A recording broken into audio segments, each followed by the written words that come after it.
as a topic, we want to provide you a very, very important information, especially someone said they want to reduce the requirement of silicon carbide. So let us introduce Mr. Poshun Chiu from Yole Intelligence. Mr. Poshun Chiu is a technology and market analyst specializing in compound semiconductor and emerging substrate at Yole Intelligence. As a member of the Power Electronics and Wireless Division at Yole, Poshun focuses on power, radio frequency, and optoelectronics. He is engaged in development of technology and market report, and is also involved in customer projects. Before joining Yole, Poshun worked for 9 years in R&D and product management at Epistar. Poshun received a master's degree in microelectronics from National Cheng Kung University and an MBA degree from IEC School of Management from France. Let us give a warm applause to Mr. Poshun. Thanks a lot for the introduction, Dr. Zhang. Hello everyone, good afternoon. So I think I'll be like the last speaker of the forum of today. And since we have listened to many nice talks about all the experts, speaking of the technologies and also development, also the products of the compound semiconductor for EV, also for sensing, different kind of application.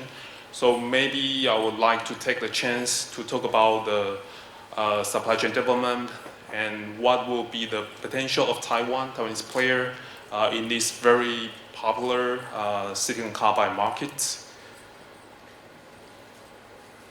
So first of all, maybe let's take a look at the overview of silicon carbide and also the supply chain. Yeah, so this one, I think Patrick showed this already, so maybe let me provide a little bit of details about this, our latest forecast of silicon carbide market. So this is the device market forecast from 2020 to 2028. So as you can see here in 2022, we have seen the silicon carbide device market reached about $1.8 billion. So the main market driver is automotive, accounting for about 70% of the market, and followed by energy, industrial, transportation. So overall, in the past years, we have seen silicon carbide has been growing very quick and really with the momentum to grow. And in our latest version of the reports, we quantify the market in 2028 will reach around $9 billion by 2028, with the CAGR at about 31%. And for automotive, the share will grow even to 74%. So the main market driver will be the main inverter, but also with a lot of OEMs that are coming to the market with 800 volts electric vehicle. So this will be also the opportunity for silicon carbide to grow furthermore in the future 5 years. Of course, 400 volt battery electric vehicle will be also the opportunity for silicon carbide to grow. So, but this is already the case of today. And something very nice to see is also the industrial here. I think in the slide that Patrick presents, with the numbers is around 1.2 billion. So by taking about 40% of the market share, so in general, the main market driver will be the EV charger. So in our latest estimation, we consider EV charger will be another 1 billion opportunity for silicon carbide. And this is really to go along with the EV deployment. So many countries that are developing also with a lot of installation of the silicon carbide based EV chargers in the future years. And also energy is also very important, photovoltaic and also battery energy storage systems and transportation. So this will be more or less the overview of the silicon carbide device business in the future 5 years. And looking at the supply chain, so here I just would like to give like a snapshot of who are the players working at silicon carbide as of today.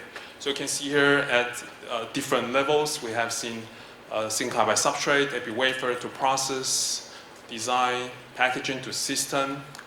It's already well developed, and for the as of today in 2023, the major value has been captured by the main or the major IDMs.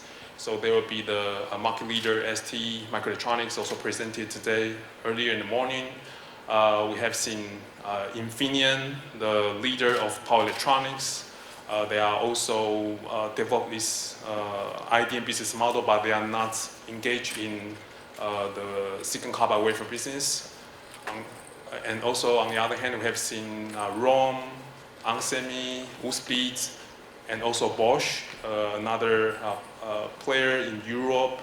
They opened their fab in Germany and also right now acquire another fab in the US. Plan to convert the fab into silicon carbide device manufacturing in the future years, also for 8-inch. So what we can say here is that it's very, well, many players want to join because they have seen the very promising growth in the future years for silicon carbide, but for the moment, the main business model is IDM. But later I will also give you some details regarding what will be the opportunities for the players if you want to join the market.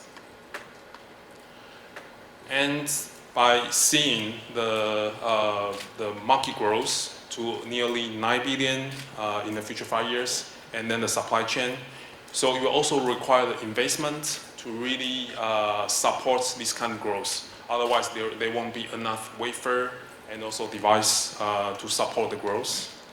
So let's look at the broad pictures of the global semiconductor investments in the past 3 years. So we have published this report and also article. You can find it on our website and on LinkedIn.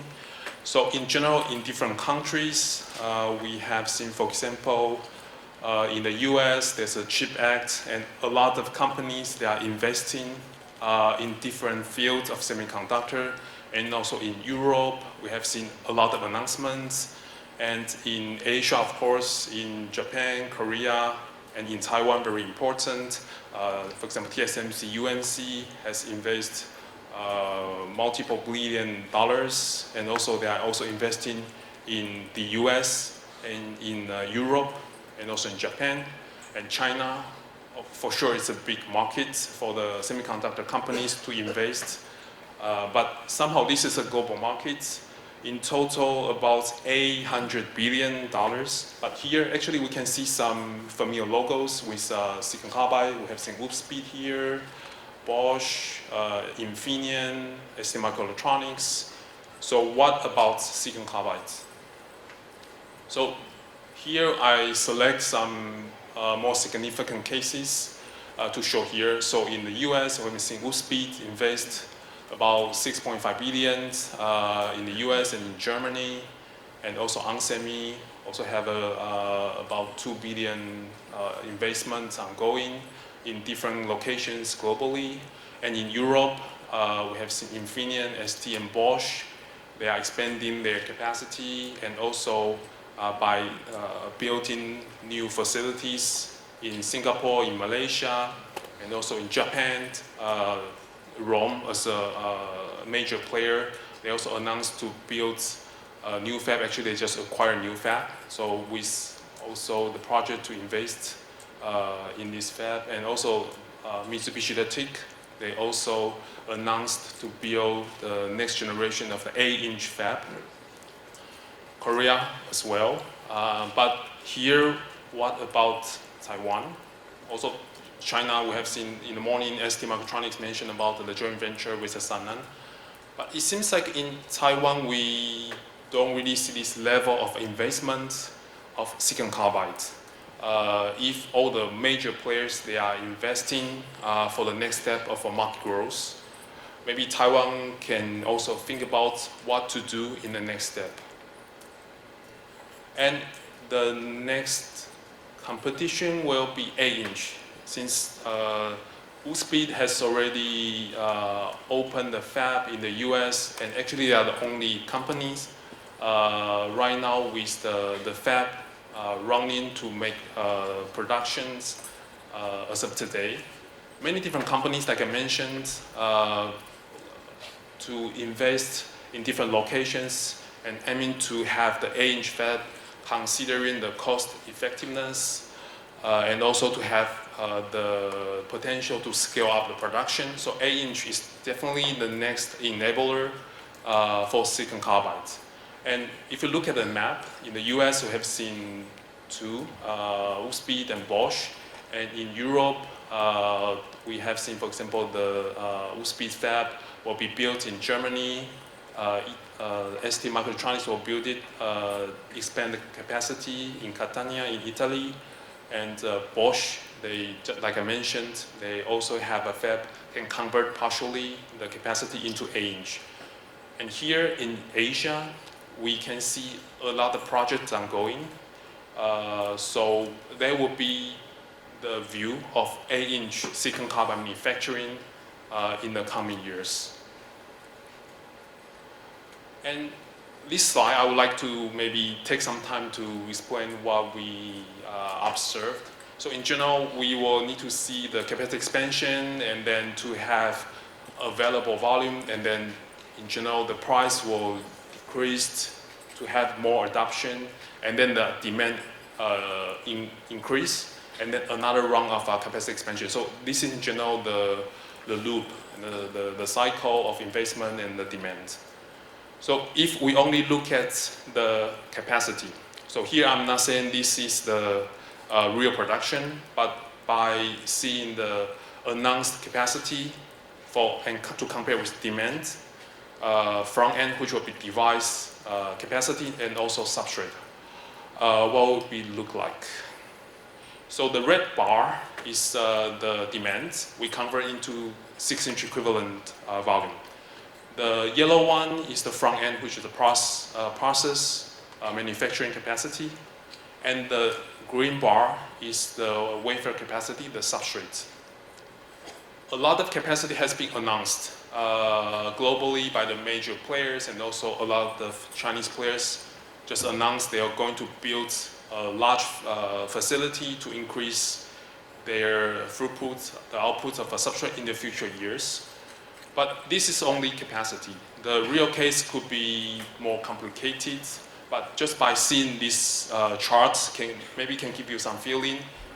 For silicon carbide, everybody is looking forward to being the one of the key player. So they need to have enough capacity, and then they can take significant market share to grow their revenue. So that's why I mentioned the investment of certain level is quite important. And to have this level of capacity, and by calculating, for example, utilization and also the yields, the true outputs will also support the demand. So I will consider the demand will also grow. So in general, the three bars can reach the match.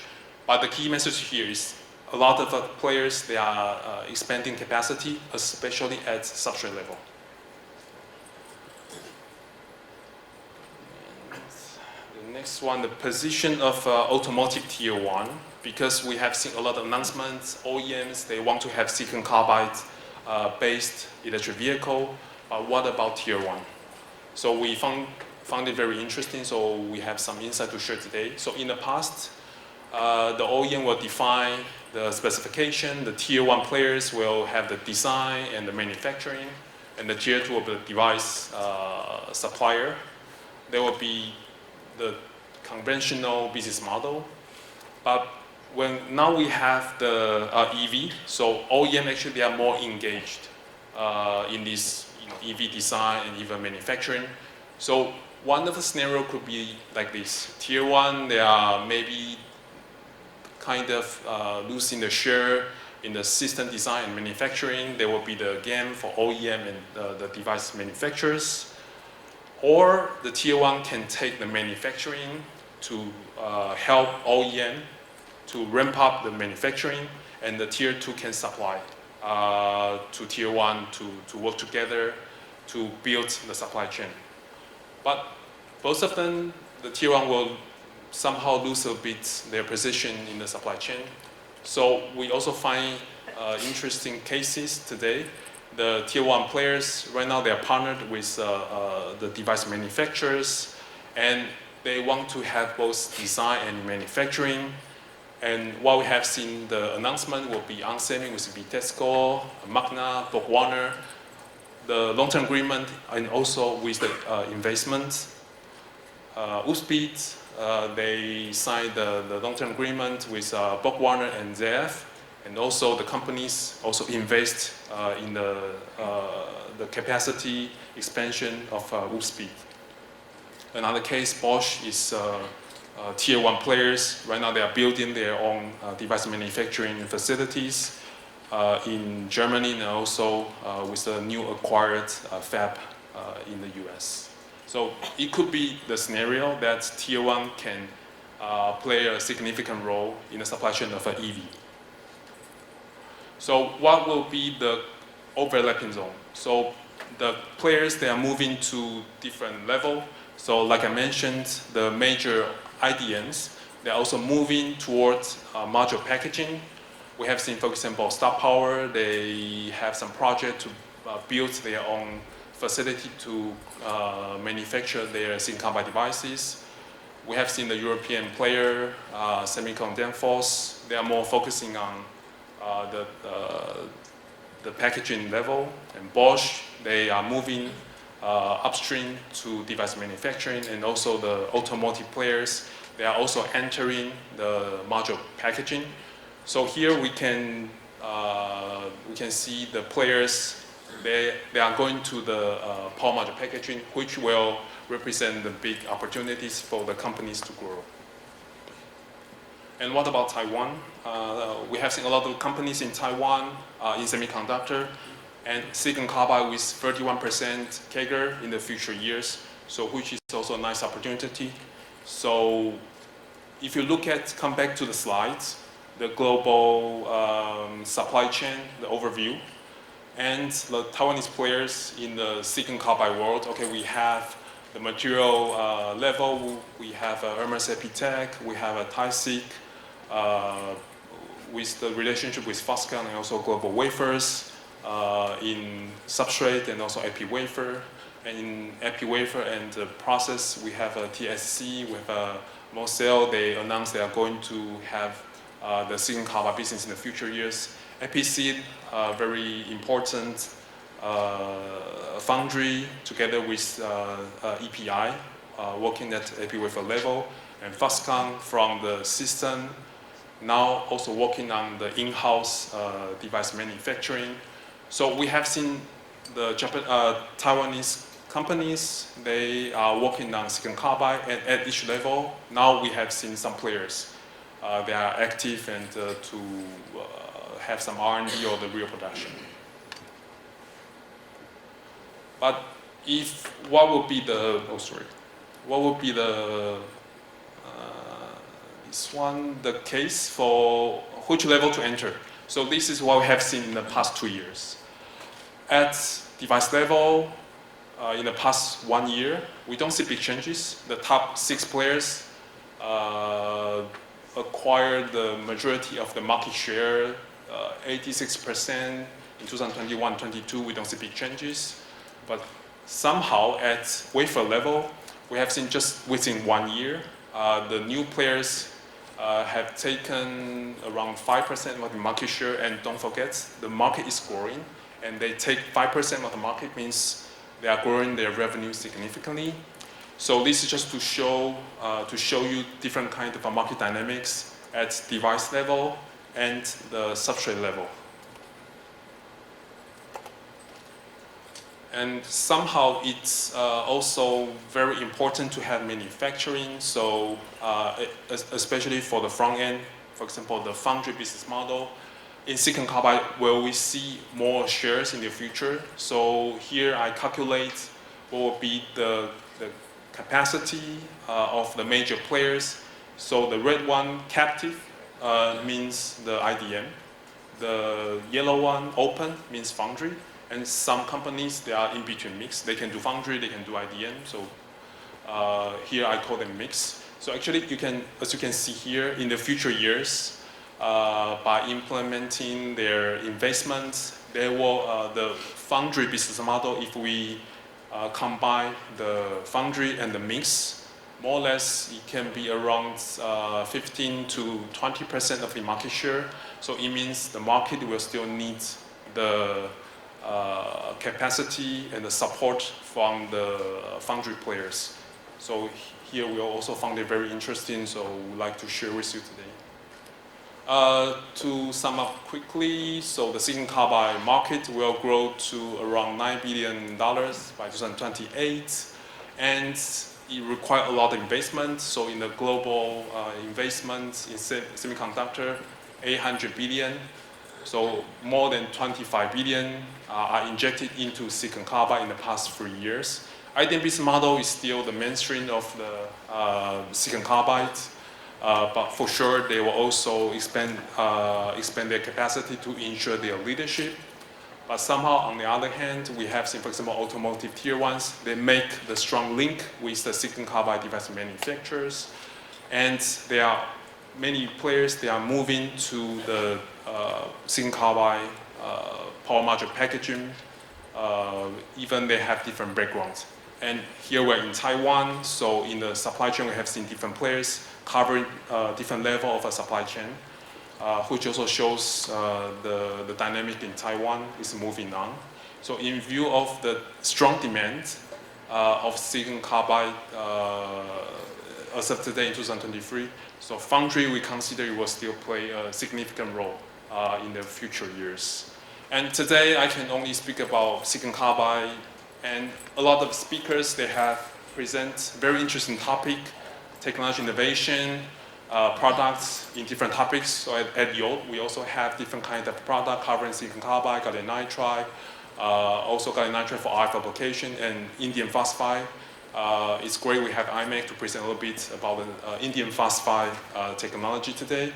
Gallium arsenide, important application as we are in Taiwan, very strong business we have established. And some presentation mentioned about, for example, the next generation of a material, gallium oxide, aluminum nitride. So we also have a new reports to talk about the emerging substrates. So overall, we'll be happy to see if you have any requests or questions. Please don't hesitate to visit our website, or we also have the colleagues in Hsinchu can help you if you would like to have more information. And also we have the quarterly basis to update what happened in the three domain, power, silicon GaN, RF GaN, and also photonics, indium phosphide, and gallium arsenide. So please don't hesitate to reach out. And I think my time is up, so thank you again for your attention. I'll be happy to answer the question you may have. Thank you. Okay, thank you, Poshun. Is there any question? Please. Poshun, thanks for your sharing. My question is, you mentioned in silicon carbide, IDM is the dominant market. There are many reasons behind that, because at least the margin is single margin. But your slide in global supply chain, there are some fabless. Yes. Okay. And one slide show you mentioned you believe in the future the foundry model or fabs model will be continue increase. But why? Why foundry model or fabs model can compete IDM in silicon carbide? Yeah, very good question. So in silicon carbide, it's not only about automotive. We are still seeing a lot, for example, new opportunities in industrial application. So this kind of application will also require the support from the industry. So as you mentioned, there are some design houses. They will need the foundry capacity to help them. So I would say in general, it's because of the silicon carbide grow so quickly. So that's why we're also seeing the opportunities for different players. Even, again, the mainstream will be IDM business model, but as the market grow, there will be opportunity for everyone. I answer your question. Okay, our audience has two questions. The first is, what is your view on China players in silicon carbide area? They are reportedly able to offer lower price of silicon carbide. So will they change the competitive landscape? Yeah, good question. So in the slide I just present, I couldn't share, for example, the share of Chinese player. But in general, we are seeing the Chinese players, they have entered, especially at the material level, substrates, and also epi wafer, we are seeing they are expanding capacity. So speaking of the change of landscape, yes, but more at material level. But for device, for the moment, we are still seeing the main value is caught by the IDMs in Europe, in US, in Japan.